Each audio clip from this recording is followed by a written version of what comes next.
welcome to the special edition of Medicare Simplified with your host, Dave Miller. I'm putting this podcast together because there have been some changes in Medicaid that started on April 1st of this year. In 2019, 2020, a lot of things happened with COVID. The country shut down, and I'm going to discuss all of that in these two interviews. They're about 5 minutes each, a little plus or minus. Afterwards, at the end of the second one, I'm going to talk a little bit more because I ran out of time and there was still some information I wasn't able to get out. So sit back, relax, and at the end of the second interview, I'll be back to fill you in on some information that I wasn't able to get out on television. Medicaid has announced changes for this year. To help us break it all down, we're talking with the one-stop retirement place. Miller Insurance Group is sponsoring this segment. We welcome back Dave Miller. Medicaid has made changes. Why? What spurred this? Well, in 2019 and 2020, COVID hit our nation really hard. In fact, it hit the whole world hard. And we did a major shutdown. All factories, everything that wasn't mission essential was shut down. People were losing their health insurance. They were losing all kinds of things. They weren't able to pay their bills. So in December of 19 or 20, I forget which one it was, the government gave the states extra money to help with Medicaid. In fact, Medicaid shot up 30%. Well, now the country's slowly building back, and these programs are not going to be given extra money, and also they are doing an audit and getting people who didn't really qualify but were given Medicaid are now going to be losing it. Okay, so that can be quite a stressful situation for somebody who's on Medicaid right now. How will it affect folks who are on it? People who are on Medicaid that were on it, say, 2-3 years ago, as long as they do their renewals, they should be fine. People who got Medicaid during COVID are the ones that need to be concerned if they still really qualify. And we'll talk about that in a minute. So how many people, I mean, in general, do you really think, bottom line here, will be affected? Roughly 608, the numbers are quite high. It's over 600,000. Oh, okay. That is a lot of people. In fact, 598,000 still have not sent in their paperwork, and over 430,000 minors, we're talking children from maybe 1 year to 17 years old, that could possibly lose CHIPS or other programs of that nature. Okay, so who does qualify? Like, what are the income levels to remain on Medicaid? Okay, the income levels to remain on Medicaid, for example, if they are on Medicaid under 65, it depends on the household size. And I have the 22 and 23 numbers on your screens right now. These numbers will vary from year to year, but from under 65, basically if they're a household of one, 1,500, up to a household of three, 2,200, but they also look at resource limits.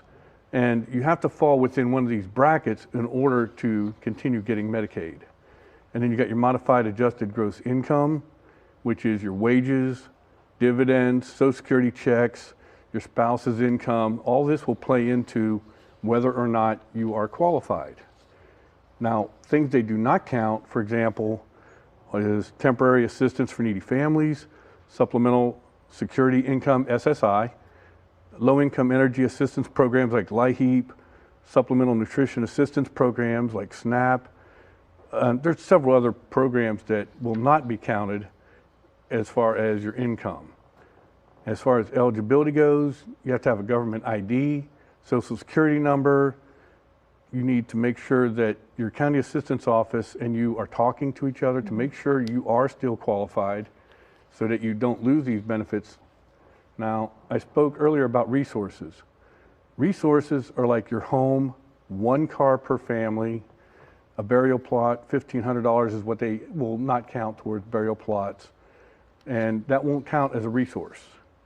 If you get full extra help with Medicaid, for example, your premiums for like a Medicare plan would be $0.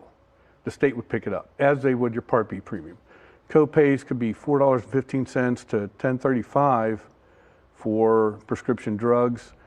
And when you got different levels of coverage, like you got your Slim Bs, which are partial Medicare medical assistance, to full-blown QMB Plus, these will vary in benefits as well as premiums and co-pays. And that's where things come from. This is a lot.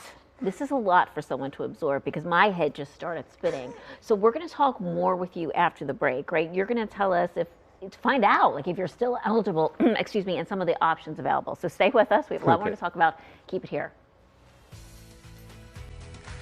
We're continuing now with Dave Miller of Miller Insurance Group, the sponsor of this segment. He's explaining more about the recent Medicaid changes. It's a lot. Let's talk more about the programs that someone can qualify for. Is there a way for someone to see if they still qualify? Absolutely. Department of Human Services has created a phenomenal website. It's very easy to navigate. For example, if you go to my website and you go to the Knowledge Center, scroll down to where I have the section on Social Security, you'll see a benefits checkup. Click that button. It will take you to a benefits checkup website. From there, no matter what state you're in, you can navigate through this website and go through all these different things to see the programs that are available to you, whether you qualify. It is a phenomenal website. So someone goes on, they discover, actually, they're going to be dropped from some of these programs. What are their options then? Well, getting back to DHS real quick, these websites show you what this is all about, where to go, how to navigate it, and it's really easy to use. If they are going to be dropped from they think they're going to be dropped, then they need to go to their community assistance office and get with their case manager and see if they can still qualify. Letters have been going out 90 days, 60 days, and 30 days prior to their anniversary of when they got Medicaid. If they're throwing this in the trash, that's what's going to happen to their Medicaid. They need to open up the mail. Even if it's junk mail, at least look at it first, because you may be throwing away your ticket to Medicaid renewal. Okay, say there's somebody with a disability, still works part-time. What kind of options does this person have? Well, there is a program called MAWD, M-A-W-D. This is another fantastic organization. It's for medical assistance for working people with disabilities. It is great. On my website, again, under the Social Security area, you'll see two buttons, one for MAWD and one for information on MAWD. If you click on MAWD, it'll take you to their website, and it's fully loaded with all kinds of ways that they'll help people with disabilities get a job. They'll help them get to where they can work, the hours they can work within their disabilities.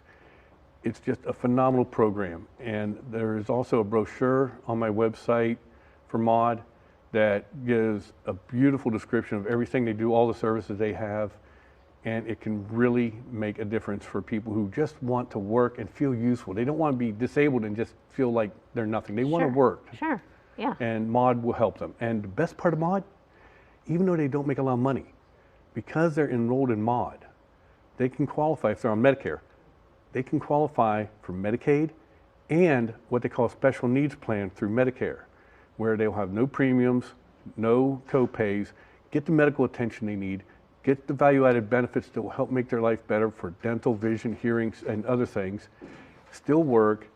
Even though they're not making a lot of money, they can still live a fruitful life and feel like part of the community and give back something. Well, thank you for being on our show to share this, and thank you for everything on your website and how you're trying to help people through it. We really appreciate it. Thank you.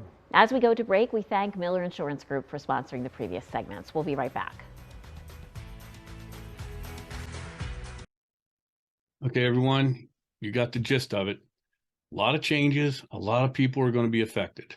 If you are one of the unfortunate people who is losing Medicaid and you're under 65, not on Medicare, you still have options. You can go to Penny's website, that's Pennsylvania's Marketplace. There are a lot of good programs there. There are subsidies and tax benefits available to you. If you're not comfortable going on that website yourself, reach out to me, 717-740-9673. Just leave your name, number, and tell me you need help with Penny. Or my email address, dave@mig4.net. And again, I will have someone reach out to you and help you get on there. I have some people that specialize that work with me, and they'll be more than happy to get you on a good plan. If you're still struggling and you're 65 or older, there's a program called PACE in Pennsylvania. It has a different name in different states. If you go to my website, mig4.net, scroll down until you see prescription drug help. Click that button. It'll take you to a website where you hit the drop down button, highlight your state, click on it, and hit View Programs. From there, you can find a pharmaceutical assistance program in your state. If you do live in Pennsylvania, on the right-hand side, you can see where you can enroll online, download a paper application, stick it in the mail, as well as get more information on PACE. Again, it's very important you don't throw away your mail until you at least open it. I know there's a lot of junk coming out these days, stuff you don't even want to look at. But if you've had Medicaid during the pandemic up until now, open every piece of mail. You never know what might be in it, and it could be your application to renew your Medicaid. If you don't fill it out and send it in, or make a phone call to your caseworker at the community assistance office, they will boot you out, because the end of no booting people is over. During the pandemic, when the government gave out that extra money, they weren't allowed to kick anybody off of Medicaid until April 1st. So please open every piece of mail and make sure you don't miss anything. I hope you found this information useful, and I will get back to our journey and talk with you again soon at the regular time. Have a great day. If you've enjoyed this podcast and don't want to miss future episodes of Medicare Simplified with me, Dave Miller, please subscribe wherever you get your podcasts. And don't forget to check out my book, Medicare Ready, Set, Go, available on Amazon in paperback and Kindle format. If you're looking for Medicare advice, please reach out to me at dave@mig4u.net or online at mig4u.net.